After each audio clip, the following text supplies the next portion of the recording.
तो ऊपर वाला हिस्सा थोरैसिक रीजन हो गया और नीचे वाला एब्डोमिनल रीजन। तो यहाँ पे आप देख रहे हैं ये ग्लैंड है थाइमस ग्लैंड। थाइमस ग्लैंड का पोजीशन हो गया ऑन द वेंट्रल साइड, ये सामने वाला ventral side in thoracic region. यानी पहले जब चेस्ट को यहाँ से काटेंगे, यहाँ से ऐसे काटेंगे और हटाएंगे तो सबसे पहले थाइमस दिखेगा। थाइमस को जब हटाएंगे तब उसके नीचे हार्ट और लंग्स दिखेगा। तो थाइमस ये दो लोब है इसमें, एक राइट लोब है और ये लेफ्ट लोब। डायग्राम सही मालूम हो रहा है कि राइट लोब ये बड़ा है और लेफ्ट लोब छोटा है। तो दो लोब का बना हुआ है, it is bilobe structure. Position अगर देखिए तो anteriorly it touches the thyroid. ये गले वाले हिस्से में नेक रीजन में पढ़ा हम लोगों ने थायराइड है, तो ऊपर की ओर जाके ये टच कर रहा है थायराइड को गले में। नीचे की ओर ये आकर टच कर रहा है डायफ्राम को और लैटरल साइड में ये कवर कर रहा है लंग्स को। इधर राइट लंग है और इधर लेफ्ट लंग। तो थाइमस का पोजीशन अगर देखिएगा तो anteriorly it touches the thyroid, posteriorly it touches the diaphragm and laterally it covers the lungs, heart and lungs. तो काफी बड़ा ग्लैंड है, यानी it occupies almost the whole of the thoracic cavity। ये जो thoracic cavity है लगभग उसमें पूरा का पूरा ये थाइमस ही फैला हुआ है। जब इसको सामने से चेस्ट को काट के स्किन को हटाएंगे तो पहले नजर आएगा थाइमस का। तो ये तो पोजीशन है। अब both the lobes of thymus develop from the lateral sides of the pharynx। ये pharynx में जो नेक रीजन में यहाँ से pharyngeal रीजन है वहां से ये डेवलप होता है राइट लोब और लेफ्ट लोब। अब अगर pharynx से डेवलप हो रहा है तो एंडोडर्मल है, तो thymus is endodermal in position, endodermal in origin। तो thymus gland का बाइलोब है, ये मौजूद है हम लोगों के थोरैसिक रीजन में, ऊपर वाले हिस्से में वेंट्रल साइड में यानी सामने है। ये हार्ट और लंग्स को कवर कर रहा है। ऊपर की ओर ये बढ़कर थायराइड को टच कर रहा है और नीचे ये डायफ्राम को टच कर रहा है, यानी पूरा का पूरा थोरैसिक रीजन में सिर्फ थाइमस दिख रहा है। तो थाइमस का ओरिजिन देखा, ये एंडोडर्मल है और थाइमस ग्लैंड का एज के साथ एक निश्चित रिश्ता है। थाइमस ग्लैंड न्यूबॉर्न बेबी में, जो नवजात शिशु है न्यूबॉर्न बेबी, या फिर यंग चिल्ड्रन में जो छोटा बच्चा है, उसमें थाइमस ग्लैंड काफी विकसित होता है। लेकिन जैसे जैसे उम्र बढ़ती है थाइमस का डीजनरेशन स्टार्ट होता है। After puberty the degeneration becomes fast. Puberty के बाद थाइमस तेजी से डीजनरेट करता है और ओल्ड एज में ये ऑलमोस्ट डीजनरेटेड हो जाता है। तो थाइमस का एक बहुत इंपॉर्टेंट रोल है इम्यूनिटी में, तो इसलिए हम लोग इसको इम्यून सिस्टम का या लिम्फेटिक सिस्टम का भी हिस्सा मानते हैं। थाइमस को हम लोग लिम्फेटिक ऑर्गन भी कहते हैं, lymphatic organ, and it is also considered as the part of the immune system। और यहाँ पे हम लोग एंडोक्राइन में पढ़ रहे हैं बिकॉज ये एक हार्मोन भी रिलीज करता है और उस हार्मोन का नाम है थाइमोसिन। थाइमोसिन को क्वेश्चन आ भी चुका है मेडिकल में। थाइमोसिन को इम्यूनिटी हार्मोन कहते हैं, यानी हम लोग आगे देखेंगे इसका जितना भी फंक्शन है वो हम लोगों के बॉडी में इम्यून सिस्टम को मजबूत करने में, स्ट्रांग बनाने में है। तो इम्यूनिटी के लिए ये इंपॉर्टेंट हार्मोन है थाइमोसिन, इसलिए इसको इम्यूनिटी हार्मोन भी कहते हैं। अब यहाँ पे डायग्राम में देखिएगा, ये चाहे राइट लोब है या लेफ्ट लोब है, ये फिर छोटे छोटे लोब्स में बटा हुआ है और छोटे से लोब्स के लिए टर्म होता है लॉब्यूल। तो these are the thymic lobule. ये सब each lobe of the thymus, दो लोब है राइट और लेफ्ट। राइट लोब आप देख रहे हैं डायग्राम से भी बड़ा है, आपके असाइनमेंट में भी है, ये बड़ा है और लेफ्ट लोब छोटा है। और दोनों ही लोब फिर छोटे छोटे लॉब्यूल्स में बटा हुआ है। तो these are the thymic lobule. अब यहाँ पे एक थाइमिक लॉब्यूल का स्ट्रक्चर हम लोग शो कर रहे हैं। सबसे बाहर का ये कवर है फाइब्रस कैप्सूल। बाहर का ये जो कवर है ये फाइब्रस कैप्सूल, कोलेजन फाइबर का बना हुआ। पेरिफेरल पार्ट, दिस वन, ये मार्जिन वाला हिस्सा जो है पेरिफेरल पार्ट, इसको कॉर्टेक्स कह रहे हैं, और जो सेंट्रल पार्ट है इट इज मेडुला। अब आप ध्यान से देखिएगा तो कॉर्टेक्स में दो तरह के सेल्स नजर आएंगे। There are two types of cells present in the cortex. दो तरह के सेल्स हैं। एक तो ये reticular cell, this one reticular cell, और ये है lymphocyte. So there are two types of cells present in the thymus, reticular cell and lymphocyte. और पढ़ा है हम लोगों ने इम्यून सिस्टम में बी सेल और टी सेल। तो ये जो टी सेल होता है, टी फॉर थाइमस, ये यही है टी सेल, रेड वाला। ये बी सेल को मदद करता है इन फॉर्मेशन ऑफ एंटीबॉडी। ये जो बी सेल, यहाँ पे जो आप टी सेल देखते हैं, टी फॉर थाइमस, थाइमस के अंदर है ये लिम्फोसाइट। इसका काम है बी लिम्फोसाइट को मदद करना इन फॉर्मेशन ऑफ एंटीबॉडी। और ये जो ग्रीन कलर से आप देख रहे हैं रेटिकुलर सेल, रेटिकुलर इसलिए कह रहे हैं कि ये इरेगुलर शेप है, अनियमित आकार का है, इरेगुलर है। और इसका जो ओरिजिन है एंडोडर्मल है। These reticular cells are endodermal in origin, जबकि हम लोग जानते हैं lymphocytes are mesodermal in origin। lymphocyte mesodermal है और reticular cell endodermal है। यही reticular cell रिलीज करता है थाइमोसिन। तो thymosin hormone is release by the reticular cell, जबकि ये जो lymphocyte है ये मदद करता है इन फॉर्मेशन ऑफ एंटीबॉडी। तो इसी लिम्फोसाइट के कारण इसका नाम दे दिया गया। इम्यूनिटी ग्लैंड में, लिम्फेटिक ग्लैंड में रखा गया इसको। और थाइमोसिन तो इम्यूनिटी बढ़ाने में मदद करता है, ये आगे पढ़ेंगे। अब देखिए, ये जो रेटिकुलर सेल है ये हार्मोन रिलीज करता है थाइमोसिन, और जब ये पुराना हो जाता है, ओल्ड हो जाता है, यानी हार्मोन का सिंथेसिस सिक्रेशन रुक नहीं होगा, तो फिर ये मूव कर जाता है इनटू द सेंट्रल पार्ट।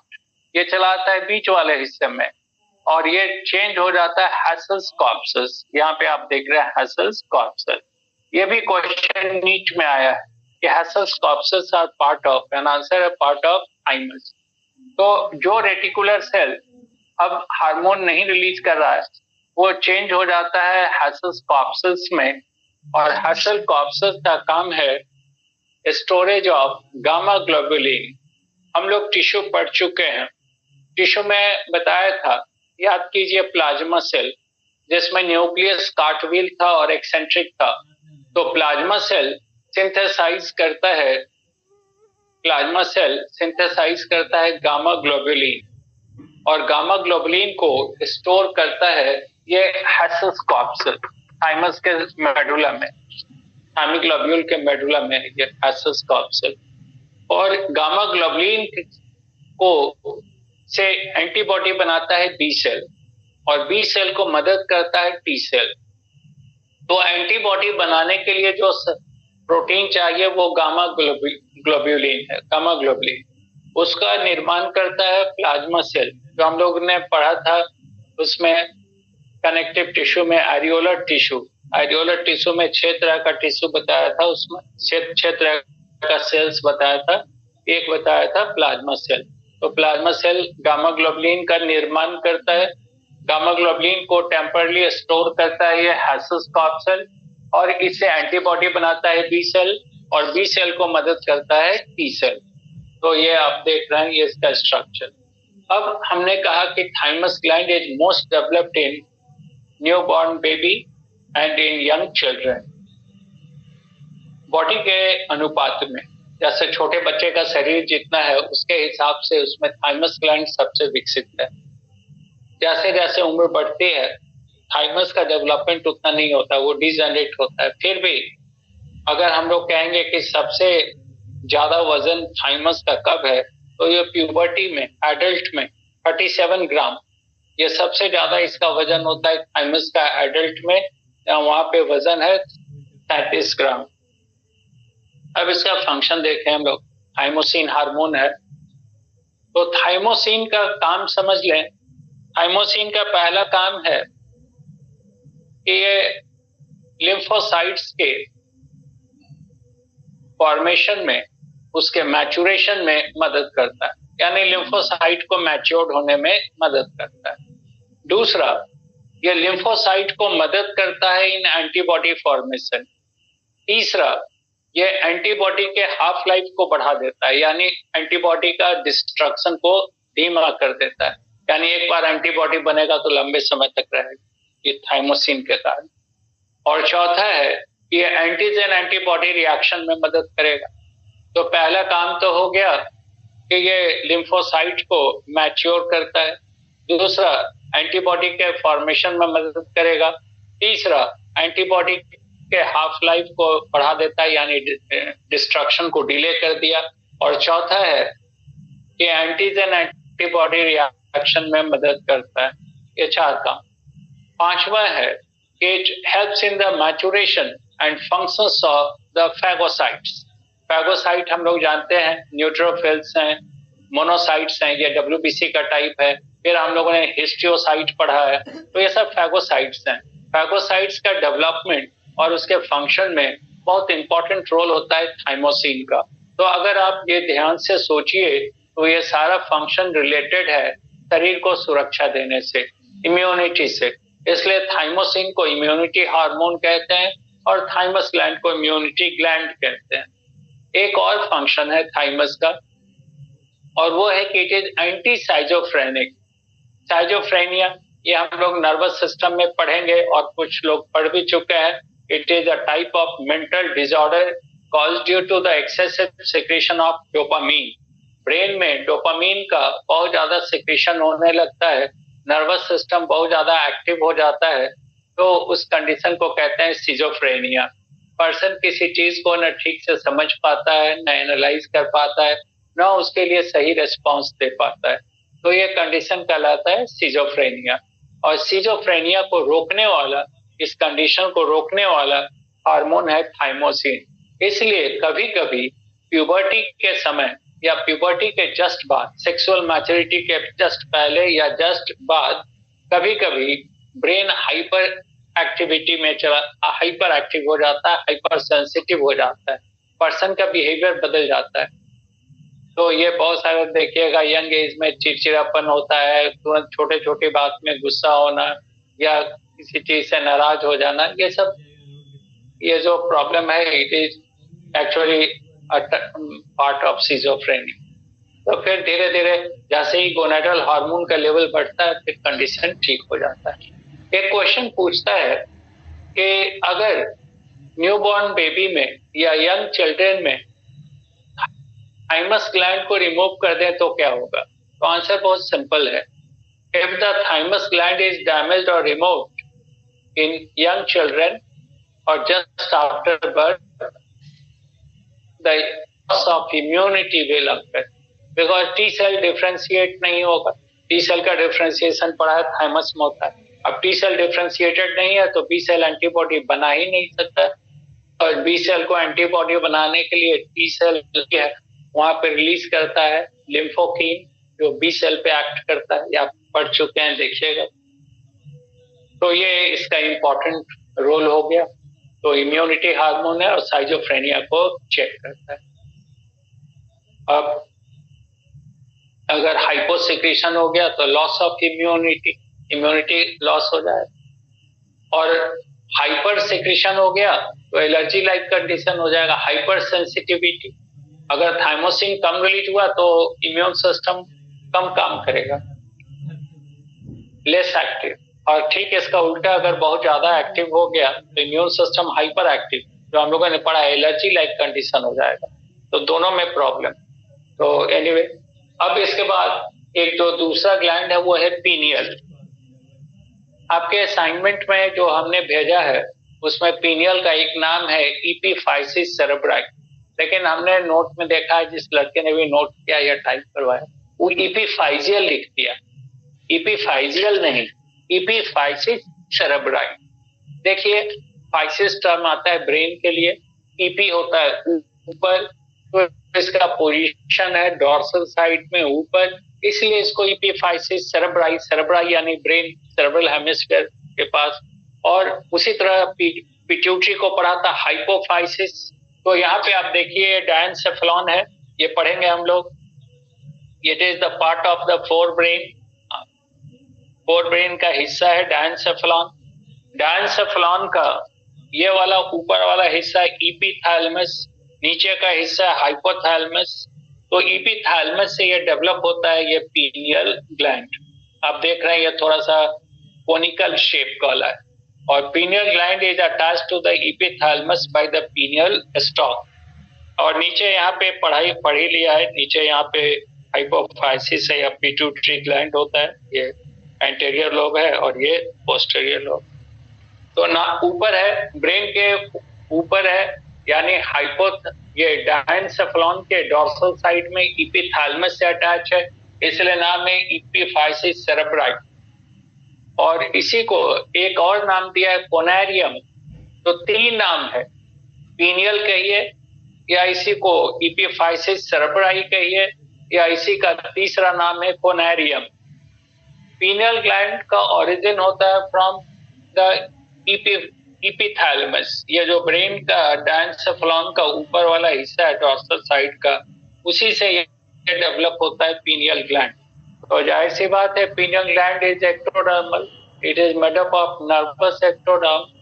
और एक इम्पॉर्टेंट चीज है कि आईज जो अब हम लोग पढ़ते हैं, जैसे ये राइट आई है, ये लेफ्ट आई है, आई से लगा हुआ ऑप्टिक नर्व्स होता है, दो optic nerve right and left, ये दोनों ऑप्टिक नर्व एक दूसरे को क्रॉस करता है ब्रेन में, ऑप्टिक काइज़मा कहते हैं इसको। तो ये जो ऑप्टिक नर्व्स है, इसी का कुछ ब्रांच, इसी का कुछ न्यूरॉन्स पीनियल के अंदर भी इंटर कर जाता है।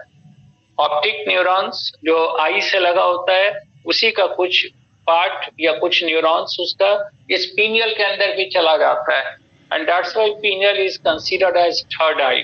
पीनियल को थर्ड आई भी कहते हैं। थर्ड आई इसलिए नहीं कहते हैं, ये इमेज बनाता है या इसे हम लोग देखते हैं, थर्ड आई इसलिए कहते हैं कि ये भी लाइट स्टिमुलस को रिसीव करता है, जैसे आई वैसे ये पीनियल। अब देखें, पीनियल ग्लैंड का शेप तो आपने देख लिया, कोनिकल है। साइज अगर देखें तो 6 to 8 मिलीमीटर, 6 से 8 मिलीमीटर लंबाई है और 3 से 4 मिलीमीटर चौड़ाई है। लंबाई 6 से 8 और 3 से 4 मिलीमीटर चौड़ाई, कोनिकल शेप है, कनेक्टेड है एपिथैलेमस से by pineal stalk, innervated by the branch of the optic nerves, इसलिए इसको थर्ड आई भी कहते हैं। अब पीनियल का भी एक रिश्ता है एज के साथ। जैसे थाइमस में कहा कि मोस्ट डेवलप्ड होता है न्यूबॉर्न बेबी में, और जैसे जैसे प्यूबर्टी का समय आता है थोड़ा डिजेनरेट होता है, प्यूबर्टी के बाद तो काफी तेजी से डिजेनरेट होता है, इसलिए ओल्ड एज में इम्यूनिटी कम घट जाता है। तो पीनियल का भी एक रिश्ता है। Pineal gland is developed maximum by the age of 7 to 8 years। बच्चा जो 7 से 8 साल का बच्चा है, उसमें पीनियल ग्लैंड सबसे ज्यादा विकसित है, 8 साल तक काफी विकसित हो जाता है, और 8 साल के बाद पीनियल का डीजनरेशन स्टार्ट हो जाता है। तो इसका भी एज, और प्यूबर्टी के बाद तो ये पूरा डीजनरेटेड हो गया। अब देखिए पीनियल ग्लैंड का टीएस देख रहे हैं, दो तरह का सेल आपको दिखेगा। ये वाला सेल जो है इसको पिनियालोसाइट लिखा है, पिनियालोसाइट, और ये ग्रीन कलर का है इसको ग्लियल सेल। ग्लिया मीन्स बताया था सपोर्ट। तो दो तरह के सेल्स हैं, एक तो पिनियालोसाइट और दूसरा glial cell. Pinealocyte synthesize and release the hormone melatonin, ये एक हार्मोन सिंथेसाइज करता है, नाम है मेलाटोनिन।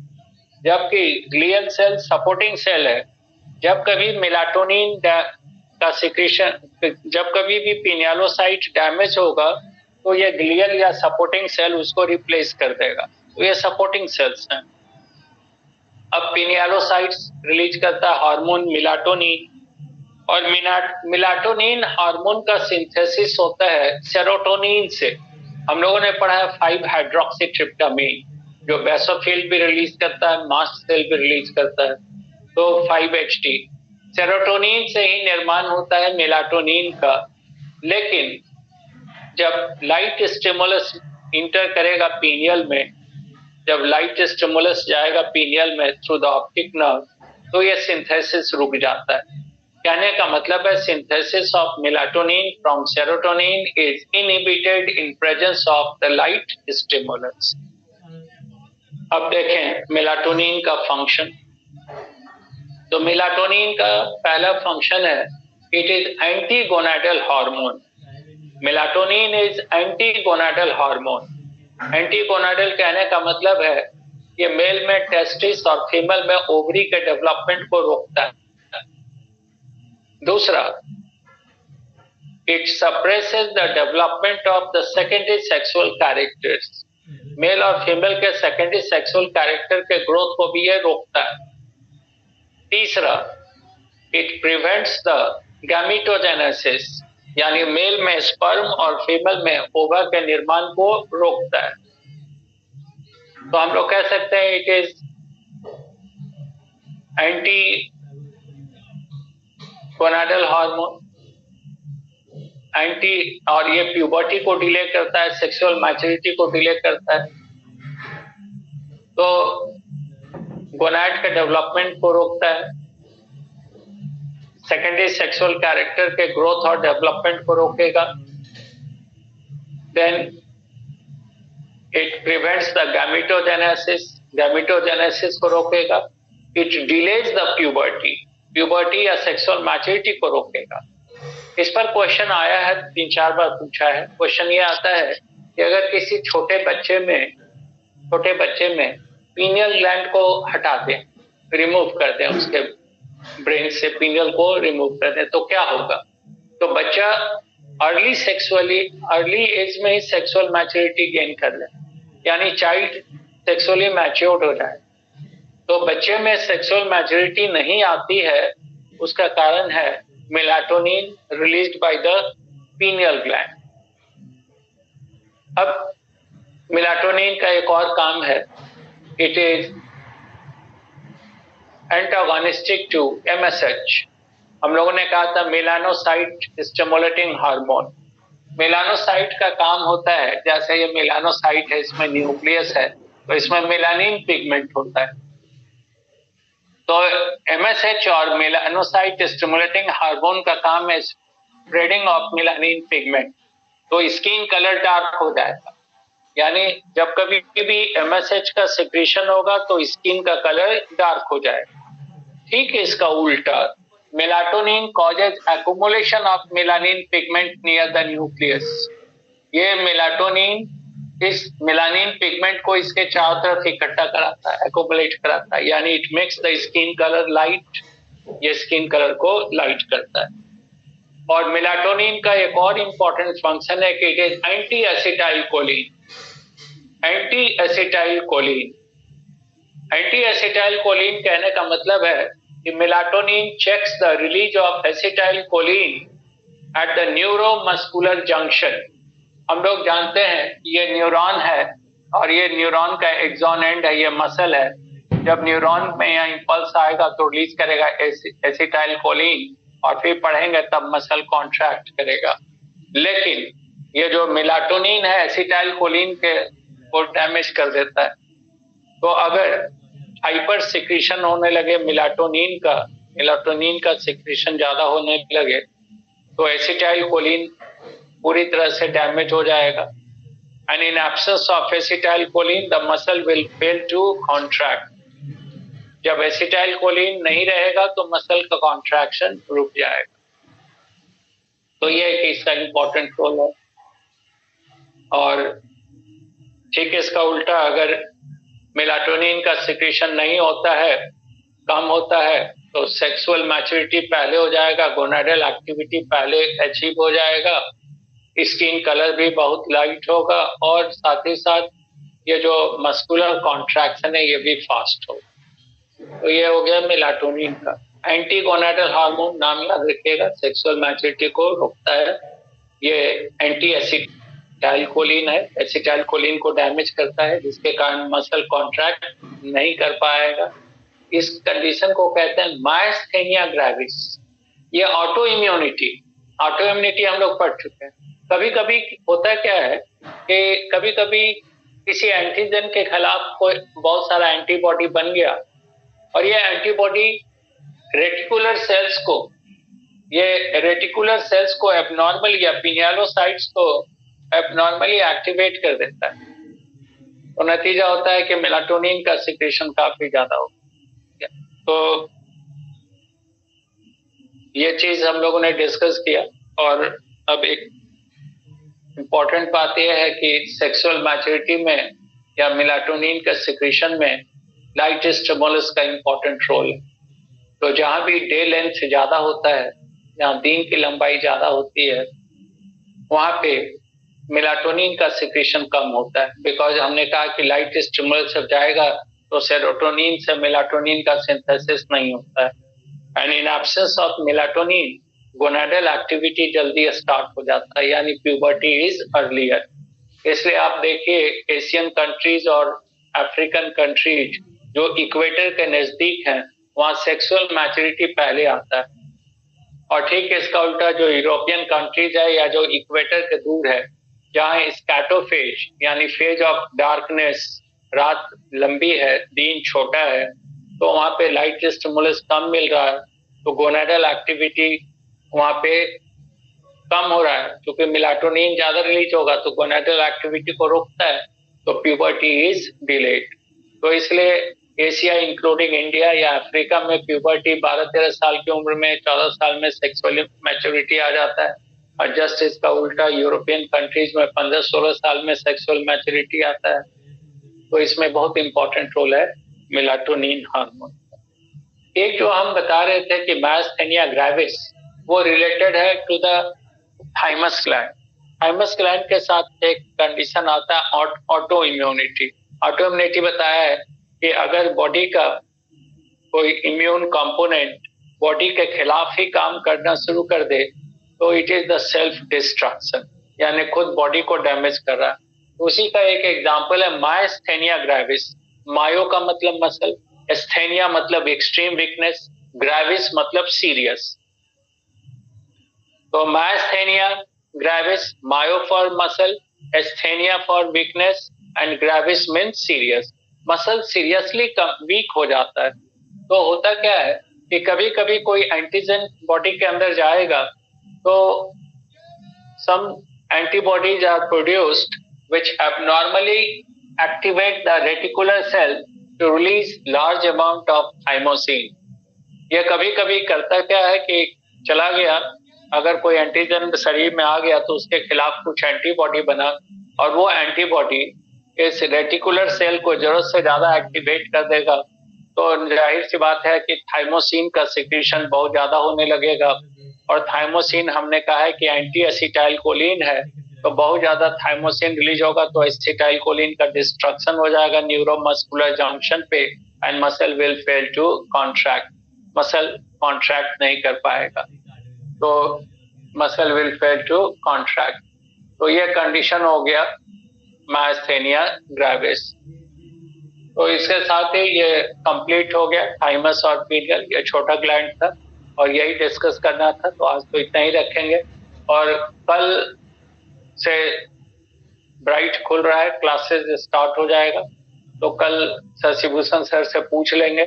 ऐसे उनका तो ट्यूसडे उन्हीं का होता है, तो कल ट्यूसडे अल्टरनेट में है, सॉरी मंडे अल्टरनेट, कल होगा ट्यूसडे वेंसडे। पूछ लेंगे कल क्या होगा, लेकिन आज तो मंडे है, कल ट्यूसडे अल्टरनेट सर का होता है। तो अगर सर क्लास लेंगे तो सर लेंगे, नहीं लेंगे तो हम मैसेज कर देंगे, ठीक है।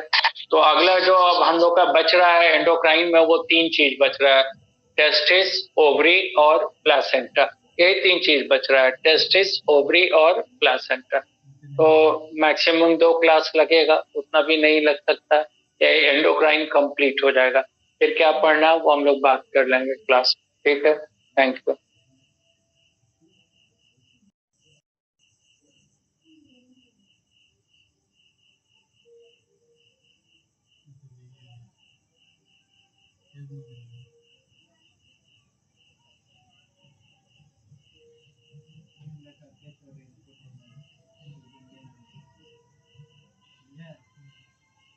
कितना पड़ा?